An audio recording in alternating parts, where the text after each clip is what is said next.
if you are a business owner, people get to know you.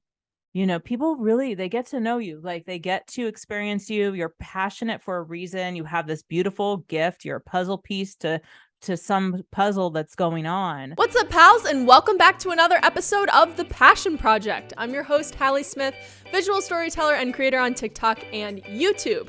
I hope this podcast can inspire you to get out of your comfort zone and into your passions so that you can live a truly fulfilling life. And the best part about it is that we're on this journey together. So let's go.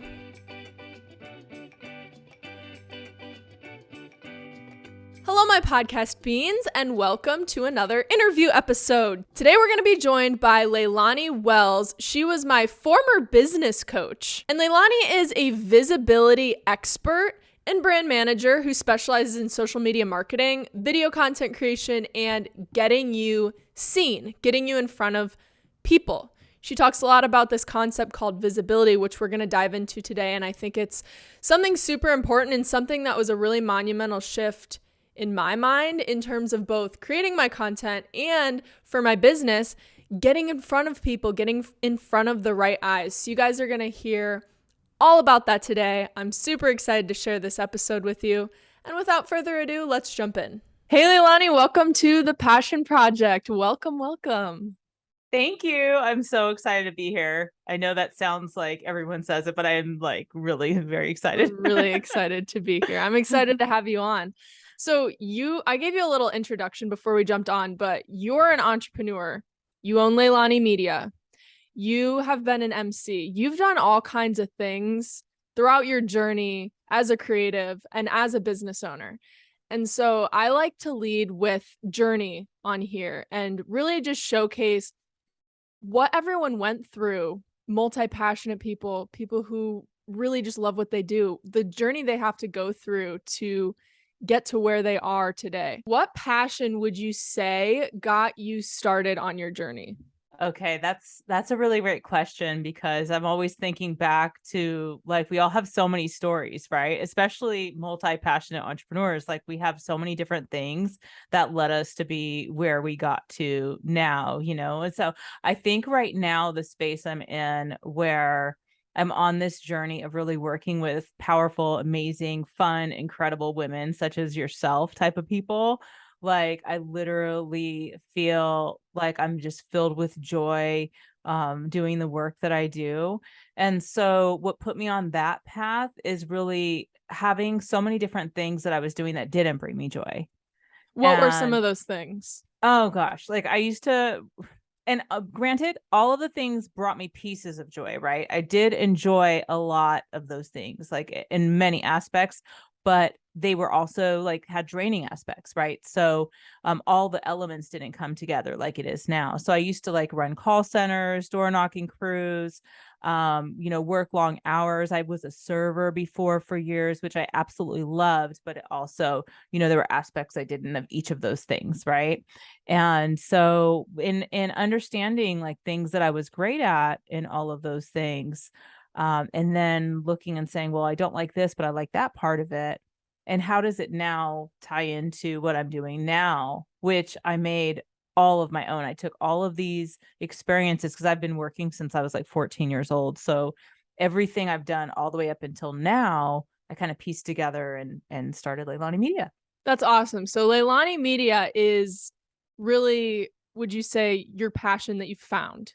You found it through that exploration process. Yeah, absolutely. And so Leilani Media is an agency. However, I do mostly coaching at the moment through it. So it's that is the biggest part that I'm passionate about right now is visibility coaching, because there are so many multi-passionate entrepreneurs that come to me and they have confusion behind their messaging, right? We're always told to niche down, which I love. But niching down doesn't always look the same for us when we have so many different things that we love. We have a lot of other factors to balance in our overwhelmed brains. Exactly. I kind of get kind of tantrumy inside. I don't want to do just one thing, I get a little kid about it. Are you kidding me? You're making me just talk about one thing all the time. So finding these creative ways to still be able to do that, what we love, and still make ourselves clear to people And you focus, yeah, so you focus on working with multi-passionate people. And I really liked what you said when you were talking about the journey you went on, about how you pulled something from every experience you had, whether it was something you really enjoyed or something you hated or something you only got pieces of joy from. Thinking back on that process, what are there any moments that stood out to you where you were like super frustrated, you wanted to give up, you felt like you couldn't find your passion, or maybe you were overwhelmed because you didn't know where you wanted to go? Are there any moments like that in your journey that stand out to you? Yeah. Yeah. Everything ties back to being a mom of my son, and it's more of an overwhelm thing that I finally reached like a breaking point of overwhelm. I remember my son, he was about 4.5, and I was just working so much. I didn't get to spend the time with him that I wanted to. And I was tired most of the time I spent with him. Like I was half asleep, or I was just putting him to bed or waking him up. And so I went to work one day and I realized, like, instead of going on my break, what if I start friending people on Facebook? And this is back when nobody was really understanding social media like that. And everyone else would go to break and I would just sit there. And I remember I even bought this like little keyboard off of Amazon that attached to your cell phone. You like you opened it up. This is how dedicated I was. And what I did was I opened up this little thing, I attached it to my cell phone, and then I had my keyboard in front of my computer and I'd go back and forth friending people as fast as possible, building my Facebook audience. And what I found is that people saw me being visible there, and more experienced entrepreneurs that weren't into social media or understanding that would then ask me for advice. So that was when I was like, you know what, I have something here. And I started using social media to then transition over to business ownership. That's really cool. And I've noticed from talking to people, the more multi-passionate people you talk to, and even people that don't consider themselves multi-passionate, it's always almost like you find what you want to do. You find your calling, and you're not necessarily sitting there knowing exactly where you want to go right away. You just kind of take those steps and you find it. Gosh, I think that's such a cool thing. you're so spot on with that. Like it's you. I think we're all like, especially multi-passionate entrepreneurs, we're all dreamers, right? But Yes. we're not dreamers in the sense, like a lot of people when they say dreamers, they are associating dreamers like they don't have any foundation, or they're like irresponsible in a way or whatever. It's just a dream, right? No, like we have something in us where we may not understand how to relay the roadmap even to ourselves, but we know that we're on the right path and we know where we're going. Maybe not what it'll look like or 100% where we're going to end up, but we know it is where we're supposed to land.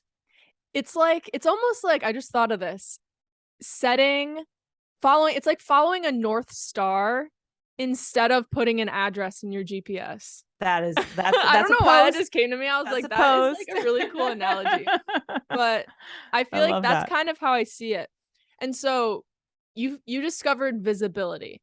And that's the Mhm. thing I always recognized about you and stood out to me, because when you first brought up visibility to me, I was like, what is that? And it's funny because at the time I was being so visible. So to give you guys some context, Leilani and I met while I was blowing up on TikTok. So in the 6 months that I went from 0 to 1 million followers, and I was doing it for fun. And I was like, well, what the heck do I do with this? How do I monetize it? Is this gonna ever be able to tie into my business? Because I had my business, Hallee Media and Design. And so when Leilani and I met, she's coming to me and she's talking about visibility. You need to be more visible in other places. You need to use this visibility to your advantage. So tell everybody that might not have heard this term, what is visibility? I love that. I love that. Okay. So, because a lot of people, they just are like, oh, okay, social media, which, yes, it's the biggest portion of what I do with people as far as like the logistical stuff, right? But visibility comes from within, and it has everything to do with self-expression and being fully expressed in public, and as public as you can push yourself to be with it. Because if you are a business owner, people get to know you. People really, they get to know you, like they get to experience you. You're passionate for a reason. You have this beautiful gift. You're a puzzle piece to some puzzle that's going on. So people come to me and they have something beautiful and magical, and then all of a sudden, like they're not doing all the things to be seen. My signature program is called Get Seen, and with getting seen, like what is that? What did we do there? Like you were on TikTok, you had like about 1 million followers when we started. You were just shy of that. And yet it was like, okay, well, what are we doing with that? Well, why don't we take it to Clubhouse and take it to YouTube and take it to Instagram and make offers and get clients and do whatever and figure out how you want to do that, right? And so now it feeds you so you can do what you love, which is create. Now, what is it that anyone listening wants to do? Do they want to, like for me, I would love to serve more, women in business and entrepreneurs and helping them be more expressive and feel confident to be more expressive and understand their proper messaging to get across. I want to touch on what you said about showing up across multiple platforms, because for me, it was cultivating that awareness of the Mm, fact that I am showing up, because I'm more introverted. It's out of my comfort zone to be getting in front of people, although I do like to do that type of stuff. And a lot of times I've noticed that I don't realize when I'm being visible. Like I go up and talk in front of a room, and then I just expect that, like normal, because I'm typically quiet, people aren't gonna like come up to me and be like, oh hey, but then after that you were just visible. So then people are going to come and they're going to talk to you, and the way you express yourself is so important. And so I love that you're able to identify that in people. And I know you said you like to guide people. I want you to explain that a little more, because okay. you have this talent for seeing what people are good at and what they're passionate Yeah. about and helping to Thank bring you. that out of them. Thank you. Yeah. I enjoy that. I'm so glad you mentioned that. I just like I could feel like little my body like getting like the goosebump feeling and stuff you Excited, said, because passionate mode. excited and passionate vibes. Yeah. like the way it was about to come out, it would have sounded weird, so I had to think about it. But yeah, no, and if any of your people get to know me, they're gonna realize I'm like really like goof nerd, like all these weird things. But You gotta have fun with it, right? right, gotta have fun. I just love people so much, and I truly believe that we're all unique, and I think we all know that, but I don't think people typically stop and really reflect on what that means, like how unique we each are. And upon reflecting and understanding that you are unique, then what that comes with is a unique purpose. There's no way around that, right? And so I like to connect with people a lot. It really makes me happy to form connections. So when you go to connect with someone, what you're doing is you are looking deeper into who they are and trying to figure that out, because that's where the connection lies, right? What's unique about them that's fun, it's playful, you learn about them. So I think that's why I have that gift, is I know that everyone's special. Like we're not special because it's just the one, like we're all special because we're unique. And we all have those special things about us that we need and want to share with the world. And I think that's Mhm.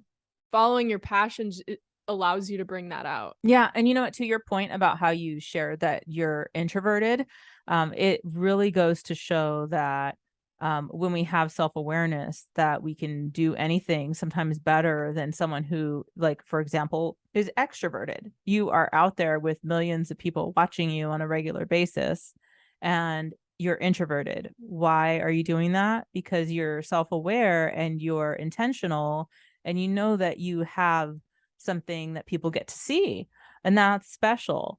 And everyone can do the things that they want to do, if they really put intention behind it and it's important for them. I really like that you said that, because when I reflect back, I think self-aware, like, and this is just touching on how important self-awareness is, because when I look back to like high school and college, when I maybe wasn't so aware that I had this fire inside of me to be kind of being a little bit more performative in like acting, the arts, using my creative abilities more so than just doing business. I feel like there was this bit of resentment inside of me that when I would see someone doing that, I would feel jealousy. And I've noticed that, and I hear people talk about it a lot, that like jealousy can guide you towards what you want, because a lot of times if you don't realize it, that is kind of your intuition telling you that maybe that's something you want to be doing. Oh my gosh. Did you see the post that I wrote the other day about this? Like No, I didn't. literally, I read your mind. yeah, no, I literally 2 days ago wrote a jealousy post saying Really? like almost to the T what you just said. Yeah, I don't know if you can multitask and look at it at the same time as we're doing this. You will, yeah, she's like, no. You My guys phone's can't over here, see it. guys. You Okay, didn't see yeah. me pick it up, It's did just you? like, If you're yeah, watching it's on way too YouTube. much. It's way too much while we're doing this. Okay, the gist of it was me sharing like, hey, like, what did I say? Jealousy is something that we all have. And the problem with jealousy is when we're not able to understand that we get to have self-awareness surrounding it first. There was a few different points about it, but all literally like pretty much exactly what you're saying in a different way. Like when we know that we're jealous, then we can also just look at it with curiosity and observe it, and then we can the first thing we do is when we recognize it, we can immediately take it off of that other person. Don't send them negative vibes. Don't act yourself out in a crazy way. Don't act out against that person. They did nothing to you. They actually are helping you. It's kind of like we're attacking a person, like the child attacks the parent that's doing things in their best interest, because these people are, in front of us helping us, because when we figure out that we're jealous, it's because we see that we can do that thing they're doing. We just aren't doing it. So then at that point, once we get that, we can understand, like, are we choosing because it's not the right time for us to do it? Or do we need to do this now? Like, what is that feeling? And then, so what it comes down to is now that person gave you an opportunity to shift your life by showing up and triggering that in you just by existing. And I think that is so beautiful. So when I see stuff like that, and I come to process it so fast, and then I just send them so much love and appreciation at that point, instead of the opposite, which I see a lot of people doing because they don't have this awareness of what jealousy actually is and stems from, and what they can do with it, how they can transmute it. That's really good. You said that so well. I hope everybody like just soaked that in. I think we've kind of alluded to it, but how would you say visibility and self-awareness kind of tie in together? We can post and we can podcast and we can door knock or make a phone call or whatever you're doing to be visible. We can do all these things, right? But if we're doing them out of some sort of like configuration, oh, if we do 4 posts a day, then you're going to get this amount of views and that, and or some bad vibey mood or whatever, and we're not doing it from a place, I'm not going to use the word authenticity, because at this moment in time, a lot of people are taking one word and associating it with the opposite. If you're not talking about this, you're talking about that, and I'm talking about not authentic versus inauthentic. Sometimes we are authentically not the same as we were yesterday. We're We multi-passionate, change, right? We we evolve. change. I just did an Yeah. episode on that actually. Yeah. And so, eventually, when people stop doing the thing they're doing with making words mean something other, than I'll talk about like, oh, authenticity. But the thing is that we are being visible when we are, number one, being intentional, but we first have to tap in with ourselves and understand, like, what does it take in this moment to be in our fullest expression? And if we're in our fullest expression of ourselves, are we doing it in a way that is positive for the person who's receiving it? Because it gets to be a win-win. It gets to be something that's pouring into them and to you simultaneously. It's like an energy flow. It's rolling. It's a give and receive, give and receive, give and receive. So when you go and you're going through something, for example, like I don't know, you think you should share something that you're going through because you think it's going to benefit someone. but you're still not understanding how you're going to go through it. Maybe you should wait an hour or a day or something. But if that's something that you know is going to make a shift for someone, then be fully transparent about the whole experience in the best way that it's going to serve them. And that's being visible. And that doesn't mean jumping on the screen and crying and making a scene and doing all this weird stuff people are associating authenticity with being over melodramatic. Being authentic could mean you're just popping your phone up to your face and going, hey, I just want to say hi to you guys. And that made you nervous because you don't even know. That's authenticity, that's vulnerability, that's being visible, that's all of that. I love that you brought up authenticity because that is such a buzzword these days. It really is. It really is. And you know what's so interesting about that? So we were talking about how visibility and authenticity, they are the two that come together, right? Because when you're looking at like what's real about you, I mean, really, we all have layers to us. And it's interesting because, and this goes and ties into being a multi-passionate entrepreneur, because we as multi-passionate entrepreneurs and creators and business owners, we are going to get fed what we're supposed to do and what it's supposed to look like everywhere. Like people telling you what you should do, how you should show up. Yeah. And if you're not doing it that way, then they're going to imply that you're not authentic. Exactly. Like, if you're I think about that all the time too. Yeah. And in real life, okay, so Hallee, when we hung out in person the last time in real life, I was grumpy at one time, goofy at another, tired at another time, fun, not so fun, you know what I mean? All these different things, right? You may talk about something serious and shed a tear, or you may you may be hangry. I don't know. We have layers. So right? many layers. So many layers. And it's interesting because that is not discussed when it comes to authenticity. That is never discussed. It never is. And I think like anything, authenticity started the wave of authenticity, not the topic. I mean, that's been around forever, but now that it's such a buzzword, it's like, you have to be authentic. You have to show up this way. If you're not doing this, you're not authentic. The thing with authenticity, it started off so innocently and good, but anything in too many doses, too much of anything is toxic. And I think it's kind of getting to that point where the whole idea of telling people to be authentic on social media is making people be more inauthentic, because they feel this pressure to, like you're saying, cry on camera or complain about their life every day.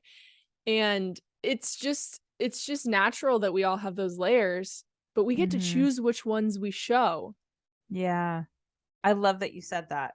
We get to choose which ones we show. I love that you said that. That is actually really key in becoming more visible. That is a piece that you're speaking to right now that, believe it or not, people have really a lot of trouble understanding that.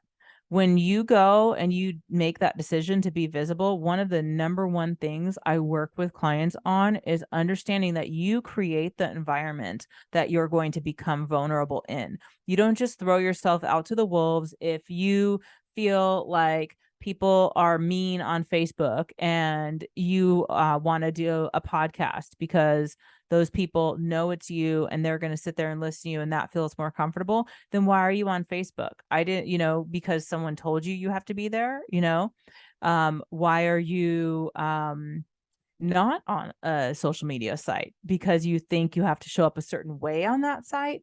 For instance, again, too, when it comes to creating your own environments, I'll give you a social media platform. Pick any social media platform. YouTube. Okay. So on YouTube, there is a different vibe if you post evergreen videos than if you post shorts. There's a different vibe. Long form versus shorts. So if you're going to be on YouTube, you might be thinking, if you're not a YouTuber, I don't want to be on YouTube because I feel this way. But have you thought that because you didn't think about those opportunities on there? Another thing a lot of people don't think about is there's communities inside their own page. And there are people I've known to start long discussions. They they have these followings on YouTube, and they start these beautiful, relationships and form a community within their own YouTube page. They got people over time to come to their page, and they answer and talk to people, and now everyone's talking, so there's different little sub ecosystems in all of these platforms, all of them. They're tools at the end of the Mm-hmm. day. They're tools that you get to use. You get to choose them strategically to choose how you show up. You can go Yes. live on every platform. Personally, I go live on YouTube only. I mean, not only ever, but consistently. That's your jam right now. YouTube. That's my place. That's where, like you're saying, the community's engaged. People are talking. Mm-hmm. And if I were to go live on Instagram, it would be a completely 180 different vibe. It would be so different. I don't even They have know what would cultures. happen. Like, I would be nervous, weirdly enough, to go live on Instagram because I wouldn't know what to expect. I don't know who would be talking. I don't know what they'd be talking about. Yeah. It's just a bunch of people showing up in different places. I love the way you're describing that. That's awesome. That is awesome, because that is how everyone feels. And there's so many things that we're discussing today that are like key things that stop people because they don't know how to like frame it in this way. So it's really a cool, I feel like this is a cool conversation on that note. Really, at the end of the day, it's really about taking action. And I think we've touched on a lot of different topics that can help you to take action. We've touched on a lot of topics that can help people, those of you listening, my podcast beans, to take action. What would you say is the number one thing people should do right now, the second they stop listening to the podcast, to be more visible and to put some of those things into action and start taking those steps? Okay, aside from reaching out to me. Right, aside from that, because obviously we're going to talk about how they can reach you right next. Right. Aside from that, I would definitely say, just if it's right when we get off of this podcast, do a video. And I don't mean like jump in front of Zoom and No, pick up your phone and do a story. Like, if there's anything that's good for a multi-passionate entrepreneur that I know for a fact to always remain true and beneficial, is video. Because if your messaging is off in any way, shape, or form on written form, and you're waiting to fine tune it and perfect it and all the things, then that's going to take a long time potentially.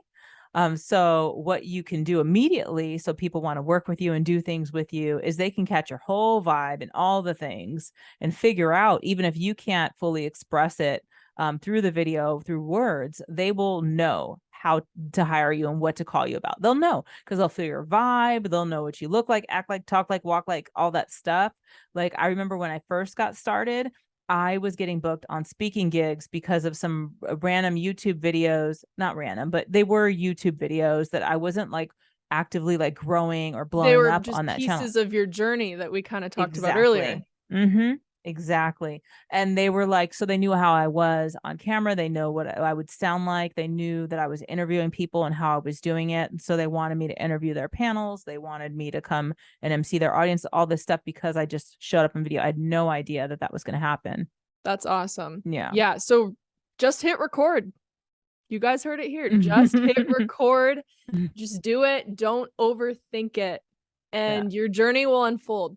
Everything's a story. Everything's a journey, and it will unfold.